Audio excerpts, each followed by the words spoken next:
can just see that. Yeah. Okay, so everyone, technical issues, but we're ready to go. So first of all, let me introduce Frances, who is a public speaking coach and just absolutely fantastic. And just, but definitely, since we've spoken, your personality really does shine through, and actually make me feel so much more confident speaking live. So that's got to be a good thing. Yes, it is. Absolutely, that's what I'm here for, exactly. amongst other things. Mm-hmm. So Frances has 35 years of experience. Mm-hmm. Tell us a little bit more about yourself. I've been performing for 50 years. Wow. Yes, I'm old. And it first started when I was singing hymns at school. And it's something that I've always enjoyed doing. But once I started going into things like government and, jobs and things, there were a lot of people who were scared of public speaking. And it just seemed a way, and I always felt for people when they're frozen or you can feel that they're really anxious, that there's a whole bunch of things inside that person that aren't getting out because of that fear. So as I said, I've been a performer for a very long time. I've spent 35 years in government, but I have been training people to write speeches, give speeches, and actually, meeting etiquette and meeting protocols. A lot of people don't think that's very exciting, but it is when you can see someone taking the step and being confident and giving their opinion and not having any imposter syndrome. So that's really important. So over the last 35 years, I've been doing that, but in probably the last 10, I decided to start building courses and building coaching structures and things so that everyone gets a chance. Because I think everyone should have the opportunity to step through fear and show who you really are. And until you do that, the world's missing out on something. I completely agree.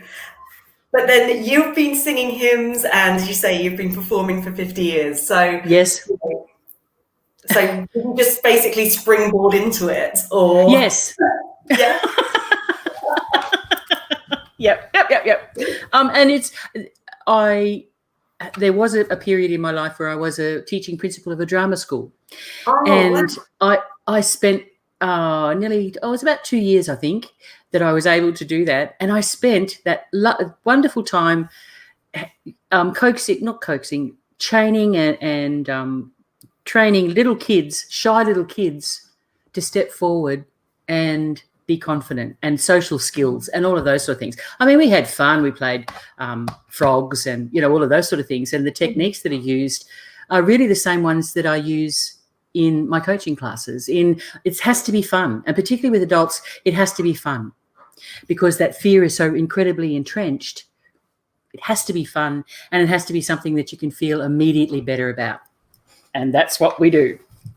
Have you ever felt nervous or worried or scared? Yes. Even now, I still do. And for me, it's often the importance of the thing that I'm doing. I really have to center, and we'll talk about ways to do that.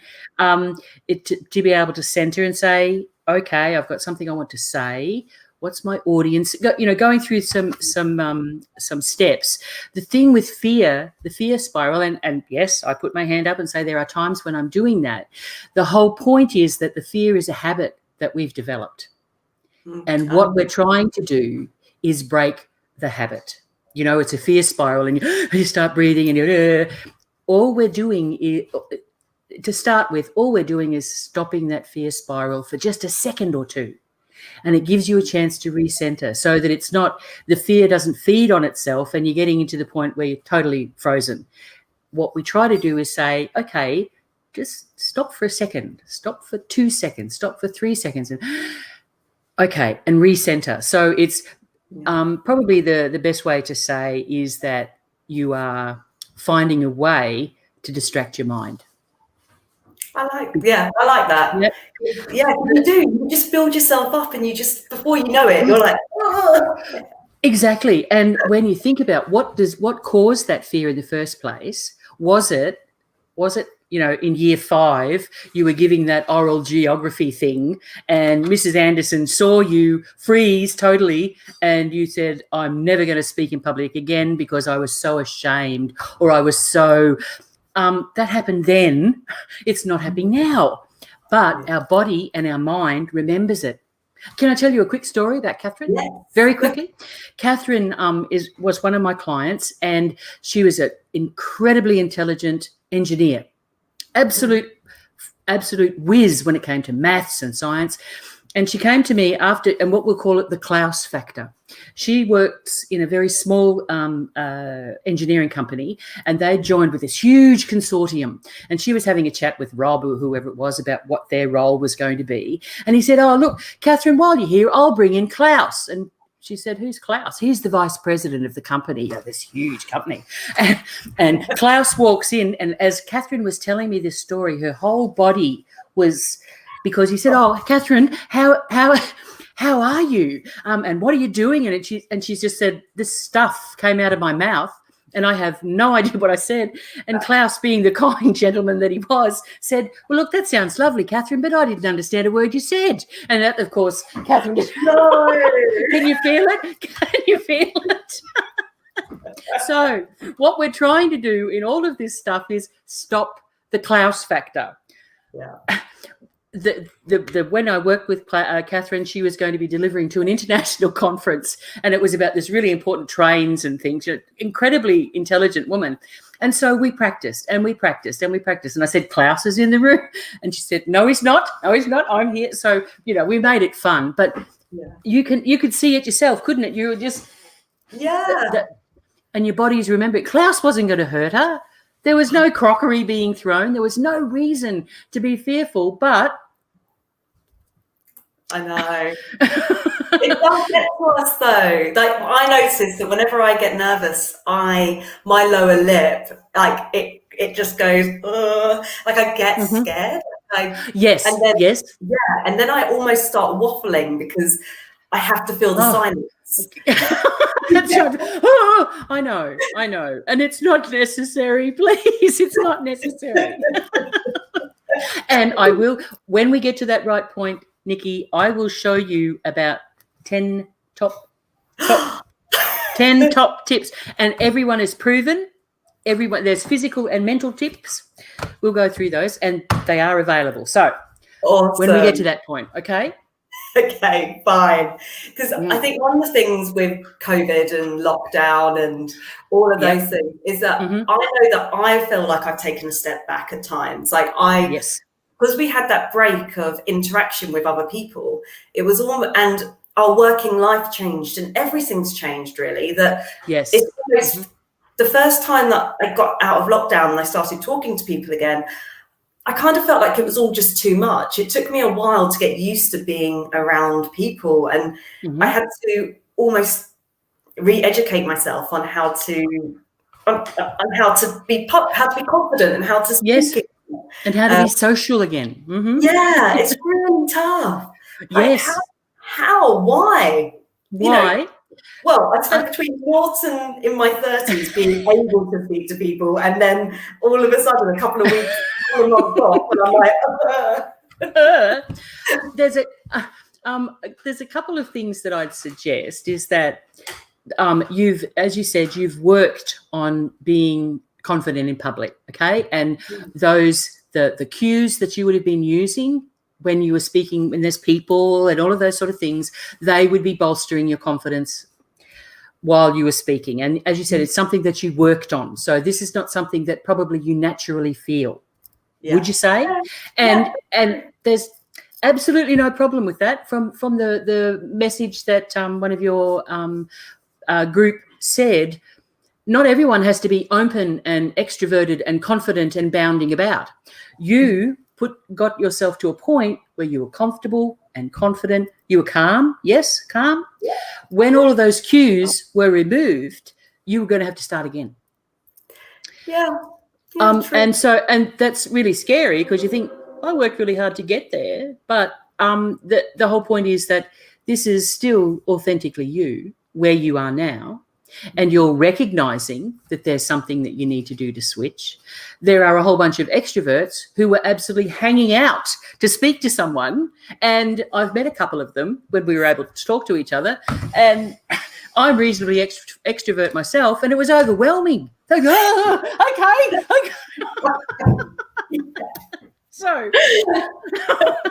So the thing for me is that wherever you are, when you simply have to speak, you've developed your own set of supports, and the way that sounds like needy, but it's not. You've developed your own set of techniques previously, and now you didn't have to use them because that skill was not required, at least to the same level. But when you're looking at it, I'd like people to think about the Zoom arrangements. It's still public speaking, and a lot of people have forgotten how to speak and engage with, and they've become Zoom zombies.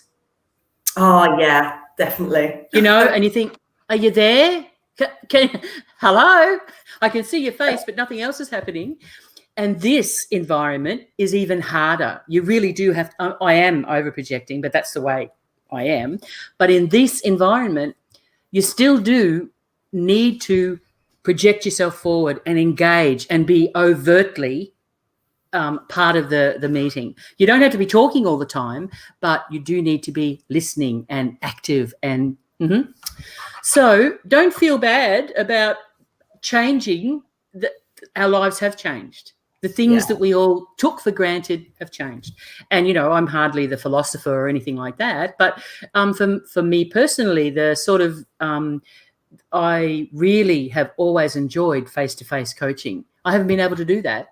And this has been a real change for me, and it's been disappointing, I'll be honest with you, because I can't see people's faces as well as I have been able to. And I will admit I sometimes overcompensate, but better more than less, I think. I don't know. I haven't had any complaints yet, but it's really important. And I think you've taken the major step of saying the environment's changed. What I used to do, I now am not able to do the same way, but taking that step towards it, saying, well, what is it that I'm fearful of? And I think, as we've said, there's a very wide range in terms of introvert and extrovert. And the starting point for everybody will be different, and the end point is different. So that calm and confident is maybe the absolute peak for somebody, whereas extroverted and doing a can is the end point for somebody else. So definitely not for me, but that's very good. I have been known to do some dancing. So Debbie, who's watching, Debbie. So she's been watching intently. So thank you, Debbie. She actually said that she has a Zoom meeting tomorrow with management. Okay. Leading to an interview next week. So okay. Yeah. So what are the top tips for Debbie in this situation? So it's a Zoom meeting with management. Management. Okay.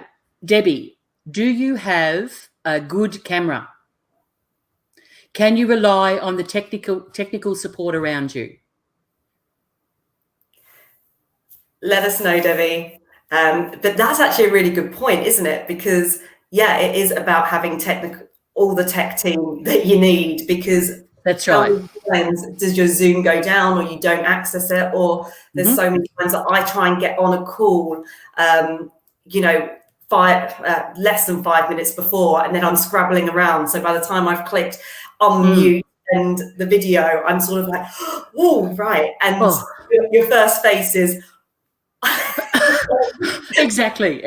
So I'm not saying you need to buy expensive gear or whatever, but for me, the first thing, if you are unfamiliar with a Zoom meeting, and particularly with management, test out so that you can discount that as part of your performance. And did you hear my word? Performance. When you are presenting anything, whether it's a meeting, whether it's a presentation piece, it is a performance. So there are things that you need to think about.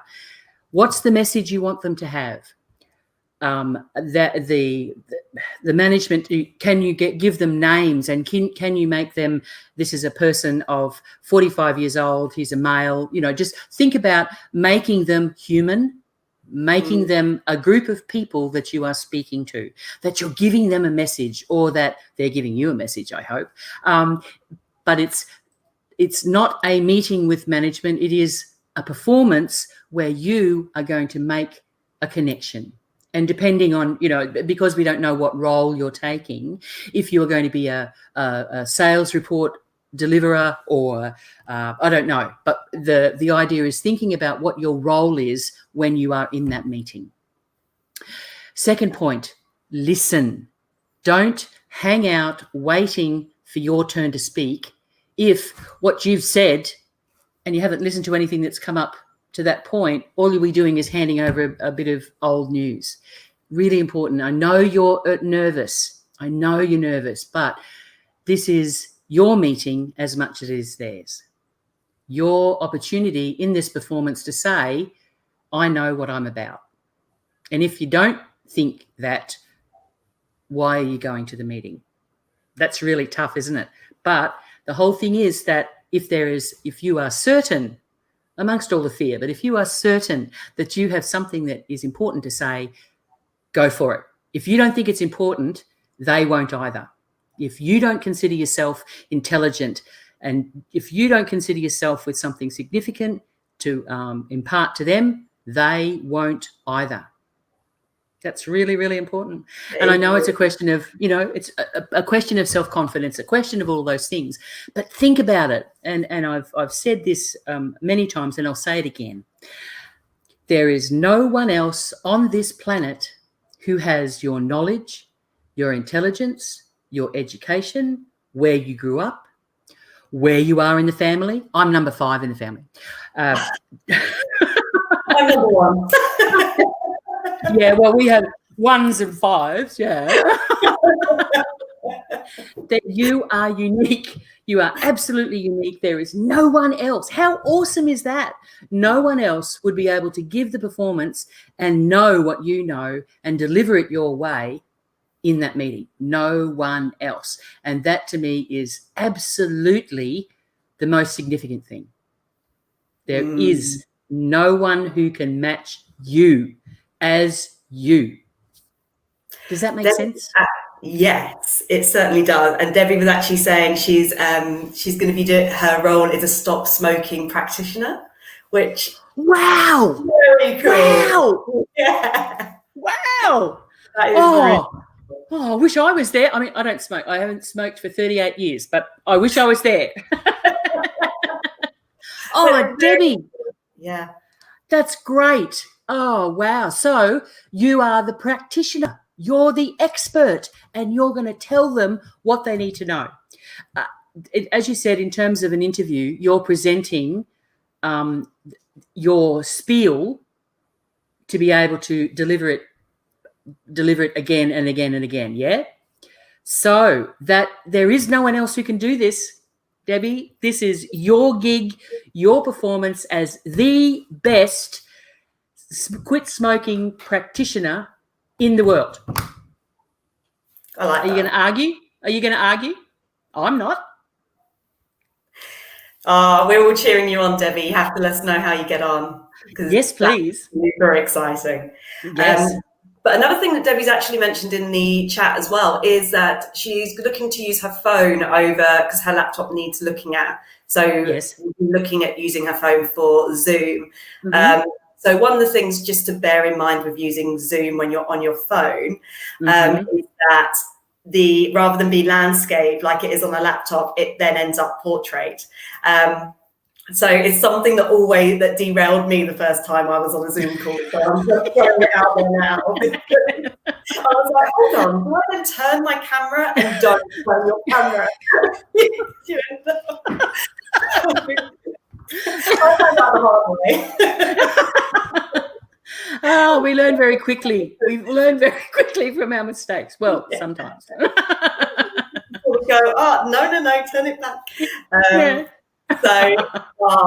So as Debbie's written here, very passionate about this and love your advice. So yeah, keep us posted on the results and how you get on, because that is really exciting. What a fantastic role. Such a life changer for so many people. Oh, I wish I was there. We'll be in the back waving for you, Debbie. Yeah, exactly. We'll be cheering you on. Absolutely. Good. So what other tips would you say? So you say make sure you've got the right tech. You've got, obviously whether you use your phone or your laptop, it's charged. It's, you're in a good Wi-Fi area. Yes. So I know in certain parts of my house, I can't have these sort of things. In other parts of my house, I can. So yeah. In the right place. Yeah. What else? In terms of just as a general thing, if you can, Debbie, I'd really like it if you could say the presentation out loud to yourself in a mirror. I know most people go, oh, I can't do that. But it really, really helps in terms of seeing what your performance face looks like when you're speaking, but also you hear your voice. If you hear that presentation, it's not the first time it's ever been given. You've given it to yourself. Really important. And I know that can seem quite intimidating, but all of this, your voice, the way you stand, the way you breathe, the way you speak, the way you're articulating the words, all of that is part of the instrument of your presentation. It's not just what's written down, it's everything. And as you said, you're really passionate. Fanatics, or should I say enthusiasts, are absolutely irresistible. So if you can feel confident enough to say, I'm going to not say, but in your mind saying, I have a story to tell you, I have something that I'm passionate about, that is absolutely irresistible. And you draw people in so that your eyes should be saying that you're passionate. Your mouth is saying clearly the words that you need to say, that you're standing straight or sitting, in Zoom, you'll be sitting, but please sit straight. Don't slouch. It's really important because when you look at it with Zoom, all you've got is that rectangle, and you're expecting people to be able to connect with you through a rectangle. You have to work that much harder to present yourself a little bit further in. Not that you're going to shout or, squeeze your nose up against the phone or anything, but it's really important that you are fully present. Yes, there'll be fear, but you're the expert here. Debbie, you're the expert and there's no one else. Debbie, the unique expert standing up. That's awesome. So following on from that, there was also, I know that when Sana sent the message earlier, it was about authentic self. And one of the things versus the authentic self is when you said performance. So how do you push through being really authentic, especially whether you're face to face, whether you're through the camera, how are you authentic when you're putting on a performance? Yeah, it's putting on a performance in terms of the technical aspects of it. But that performance is the frame for your authentic self. If I was talking to you and I was trying to get a message across to you, would you take me very seriously? Not at all. That's true. In terms of a performance, as I said, is the technical aspects. It still has to be from your heart. It still has to be, and I mean, I don't care whether it's sales reports or whatever, it has to be where your heart is and what you are delivering is authentic. You have credibility, you have authority in this, whatever this is, and that you believe you have integrity. And all of those things are the important things. What you look like, I don't care. I don't think that's I'm probably too old to care. But in terms of the performance, you're still required to be authentic about who and what you are delivering. It's the question of stepping into confidence, as I and that is really tough to do in a 5-minute talk, but the confidence should come from you are worthy. You are worthy every single day. And what someone else's opinion is of you, obviously it can affect us, but it has to come from deep within you, that you know that you have the goods. And if you don't have the goods, find out where not and work on it. Every single time you step up to speak. Does that help a bit? It does. Yep. It does. And I think that's the big part of it, is that, as you say, you've got to, it's about you bringing yourself through, but also it is about the passion and how you feel about, and about having the goods. And that's it. Unless you believe that you can do this, like, how can you convince anybody else around you? Because you have to start with yourself first. So once you believe, once you stand up there and you go, I can do this, and the reason why I'm standing up here and I'm doing this presentation is because of this, or I need to tell people about this. That's what propels you forward. Because absolutely. How can you convince anybody else to believe what you're talking about? Well, that's right. And it has to be it has to resonate within you. And as I said, a quiet and calm presentation can be it is just as effective as a noisy one. And it has absolutely nothing to do with snappy background music and freaky PowerPoint slides. Nothing. You know, they're all aids to the technical performance. Yeah, it's just, you know, true. And I know that and I'm hoping that if we have men on the program as well, but we as women often can find that people saying you should find your voice. We've always had one. We just haven't been bolstered to let that voice out. And that's one of the best things that we as women can do for each other, is to ensure that that voice is heard, whether it's a quiet, measured, calm voice or a loud, roaring one like mine. All the way along, it is the authentic voice of the woman inside. Yeah. It's absolutely imperative. Yeah, it is really important. Everybody has a story to tell. So yes. So, are you going to feel as nervous next time when you get up to speak? Do you know, the thing is that I always feel nervous before I get up to speak. I always feel nervous. And I feel like I have to push myself through it every single time, but not in a way that I don't want to, but actually in a way that I get a little bit nervous, but I know I've got to do this. And I'm so passionate about what I talk about that that's what propels me through. But I've always got to think the end goal, not that I'm initially that I'm just getting up in front of people and talking. And I never used to be like this. I used to be a lot more confident, I think, when I was younger, but the older that I've got, which is a bit weird, the more, I don't even think I care what other people think. I just, I just get to a point where I go, oh, I just need to just double think it, or not overthink it, but think again. Absolutely. And as I said, I think it's because the significance, the importance of your message, and you want to make sure that that message is crystal clear, so that the things that you are saying, you know, they're significant, and you want to give it the best shot. Maybe. I think that is probably it. I'm a little perfectionist at heart, so yeah. There you go. Oh, a bit more truth there. So. What are your tools and your tips to get you from sort of, because even though I say I get nervous, I still do it. I can still, you can ask me to stand up in front of however many people and I can still do it, even though I get the nerves beforehand. Yes. But when you can't do that, when you are crippled by fear, what do you do? How do you? Okay. Can I bring in my 10 top fears for anxiety busting? These are available for free on the website.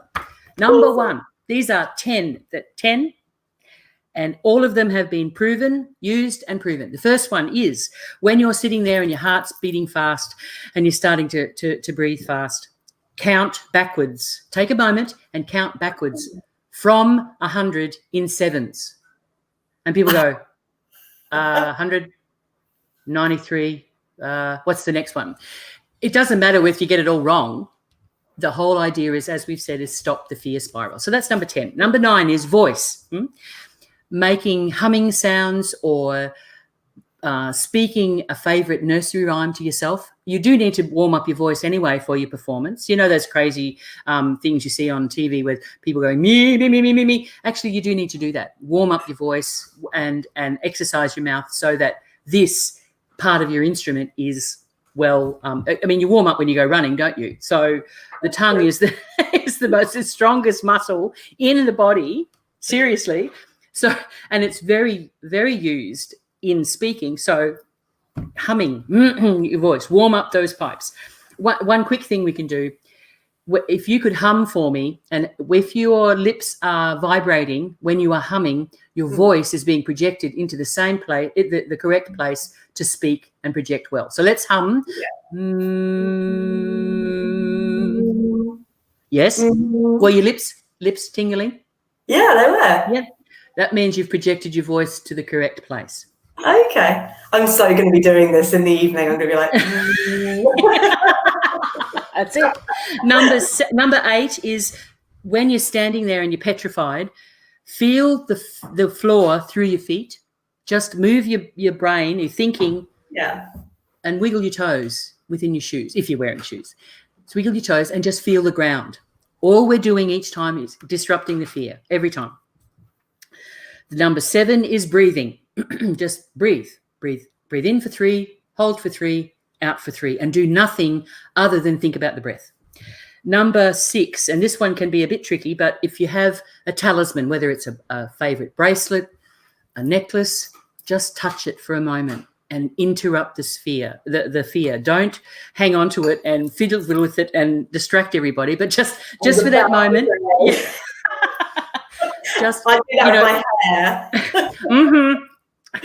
If they're looking at your hair, they're not looking at you and they're not listening. So, okay. Number 5, imagine, this is the mental one, one of the mental ones. Imagine that you are speaking very fluently. Just imagine. Close your eyes for a second or two and see yourself speaking fluently. Will it be a magic thing? No, but it's interrupted that fear, and you have in your mind that this can be done. Yeah. Number 4, and this is my favorite because I always respond really strongly to smells. Now, this is not having a cloud of perfume that snatches the oxygen out of the air. Just dabbing a bit, girls, and a bit of aftershave, boys. The smell and the memory of a smell is the strongest trigger. Okay. Absolutely. So if there is a favorite scent that you want to wear and you've got your talisman, so you just, and a gentle, however you want to do it, smell, and then interrupting the fear spiral and a calming thing. I love the smell of newly mown grass. If I'm nervous, I just think about that. Very simple. So did you find that weird? No, not really. It reminds me of summer. It reminds me of summer, but yeah. Exactly. Whatever that smell is, or the memory of that smell, mum's cooking or things like that. The third one, the number 3, and that's the top 3, is smiling. If you smile, even if you don't want to, your brain doesn't know the difference. And by you smiling and you think, I don't really want to smile, if you just put it on, the fear has been disrupted. The fear spiral has been interrupted. Hey. Number 2 is stance. And Amy Cuddy I don't know whether anyone has seen it, it's a TED Talk where she's talked about actually standing with your hands on your hips. It changes the hormonal. Yes, that's right, the power stance. That's the stance in terms of, I call it the superhero one. And then finally, the one that I've developed, it's called my ninja. Okay, and this is usually at the end after we've spent an hour and a half together and all that sort of stuff. So what you do is you stand up with your feet about shoulder width apart, put your elbows into your sides, palms up, hands clenched, bend your knees, and from your belly, give a do it for me. Right from your belly. Right from your belly. Hold on. That's better. Yeah. It's got to be right from your belly. It's actually, I'm giving you the opportunity to practice your diaphragmatic breathing. But what we're doing is a ninja. Now, I can guarantee that if you've had the opportunity to do that before you get onto stage, you can't be scared and do that at the same time. I guarantee it. Absolutely guarantee it. Yeah, I can see that. Yeah. If at all possible, don't do that on in front of the microphone. And Debbie, please don't do that at the Zoom meeting. Do that before you get there. That would be amazing. As a non-smoker, your diaphragm and your breathing capacity will be really good. So will be your way, okay?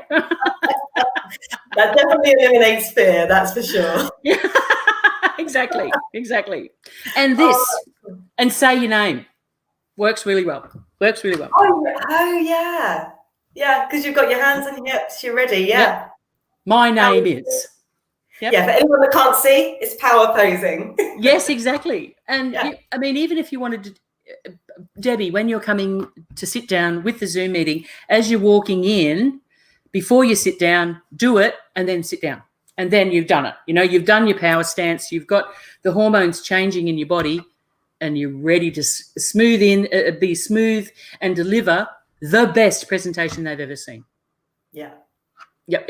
Oh, brilliant. They're really, really good tips, because I think that's the biggest thing, is that, as you say, it's sort of getting in the way of the fear, because I'm the same with everything. Like, actually, when you said about it and about the fear, I get something in my head and then it is the fear spiral and it just goes on. And so you always have to find a place to nip it in the bud. And you've just got, I always find, if I'm really hyper aware and I've had enough sleep and I'm, and I'm already in kind of a calm mind, I will, at that point, then I'll be like, right, okay, now I'm going over the top. Now I need to wind it back and I can be in control of my emotions. But yes, I think when I'm tired, or pretty much when I'm tired, or yes, going on, yes, that's when I find it harder to take a moment and go, this is just my fear talking. Yes. So it's very much like I kind of just need to be rested. But of course, you can't live your life always rested and always in your best place. No. So what do you do in those situations? When you're stressed out and then all of a sudden, or you've got loads going on at work or you've got loads going on at home, and then someone goes, right, I need you on a Zoom call, or I need you in a meeting right now. Yes, right now. Yeah. Okay. What you do is ask first. I'm needed in a Zoom meeting. What do you want of me in that meeting? What do you want? I'm happy. I'll be there, but I want to be able to represent you, or whatever the circumstances are. What is the meeting about? Don't fling yourself into this abyss without knowing what's the meeting about, who's going to be there, what do you want from me, what are we trying to achieve? And of course, in a lot of cases, you won't be in a position to demand those sort of answers, but to me, if you ask them in the right sort of way, you are showing that you are preparing and that you are showing that you care about what the presentation is going to do. You care about what it is that the meeting, what you're trying to achieve, or what the boss or whoever it is that's asked you to do that. You're showing that you care, and you're showing that you're committed to giving a good performance, or give a good meeting, or whatever it is. And once again, all of those, if you don't get a chance to know anything about what's going on within the meeting, take a moment and allow yourself time. Don't expect to have to speak immediately. Someone should be chairing the meeting, or someone should at least be saying, okay, welcome everybody, we're here to do blah. Give yourself a moment to settle and say, okay, I've got the rectangle there and there's a whole bunch of other people in rectangles. Give yourself a moment. You don't have to be brilliant from the moment you open your mouth. It's a really good idea to sit there and do a bit of a scan as to what's happening in the room. And obviously Zoom and all those things don't make that easy. When you're sitting in a room and you can watch people's body language, and you can watch people's where their gaze is and whether they're fidgeting or whatever. But it's really important to give yourself time. And that only needs to be 30 seconds or so just to get a handle on it.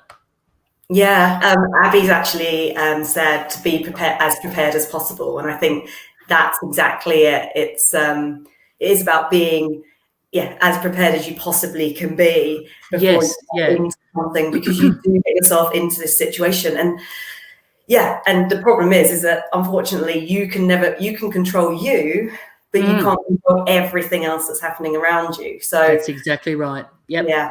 Mm-hmm. So and it goes back to that. Even if you are thrown into it, I keep coming back to it. You are worthy of being in that position. There is no imposter there. You have the intelligence. You have the knowledge. And then sometimes you won't have the knowledge, but take it easy on yourself. If you've been thrown into a meeting and you don't know what the hell's going on, okay, give yourself a moment, and there'll be a contribution you can make, or there will be something that you can take away from it. If you're there to just take notes, if you're there to find out what's happening next, take notes for yourself and take them back to the person who threw you into that in the first place. Is it fair? Probably not, but that's so true. Taking notes is a big one. I always say to people they should take notes, whether they're in a meeting or in an interview or whatever. Always take notes. It makes such a difference. And then, because however you feel when you're in a situation, to then thinking back to that situation, it's always good to have something written down so that you can remember what you were talking about. That's right. And of course, unless you've recorded it, your notes are the only thing that's going to, and as you say, going back to it, having that structure or having those memory jogs is really important, really important. So I agree 100%. Yeah, massively. So if anybody else that's watching us at the moment, if you've got any questions for Frances, let me know. Just type it in the chat underneath. But other than that, I think, I feel like my mind's a little bit blown, I think, from everything. But the biggest thing, I think my biggest takeaway is to stop that fear spiral and to know that, it's completely normal for so many people to feel that fear. Yes. And it's about what you do with it, rather than almost either beat yourself up about it because you've got that fear, or almost get on that fear spiral and just ride it. And before you know it, you can't even articulate a conversation with your boss. So that's right. And you reinforce it every time that happens. Don't do it. There are ways to stop it. Okay, there are ways. And they're fun. Always. And that's it. It's about having fun. And I think that's one of the big things that we sometimes forget when we get pulled into to have to speak. It's like, so you've got, I have to speak at this, or I have to do this, and it's not, fun's almost taken out of it. And I think that's a really good point, is it is about having fun. Oh, yes. And that I have to speak then allows you to say, but I can't do that, or I don't want to do that, but just what about I am going to speak? I've been given this opportunity, I'm going to speak. Yeah. It brings back your power to control how you are responding to the situation. You're not allowing the situation to crowd you. So true. It's like staying in control. I think that's the biggest thing. It's about, being in control of the situation. And as you've rightly said, there are a whole bunch of other things in the situation that you can't control, but so long as you have you've grounded yourself and all of those things. That's exactly it. Yeah. So we don't have any more questions, but Debbie has said thank you. So so I guess for anybody here, from the details I've put at the bottom of the live, so you can see .com.au. And I've got LinkedIn. Woo! Yes. Woo-hoo. Yes. So that's my name there. That's my name. All right. Very exciting. So I'll leave the website down there. But thank you everyone that's come in to join us. Frances, thank you so much. Thank you. It's been a joy. It's been really fun. And I want to see everyone succeed. Yeah, oh, definitely. Please, everyone, let us know any public speaking gigs that you've had coming up, and yeah, just let us know how you get on. Yes, yes. Fantastic. Cool. Thank you, everyone. Thank you. Thank you so much. I really enjoyed it. Thank you.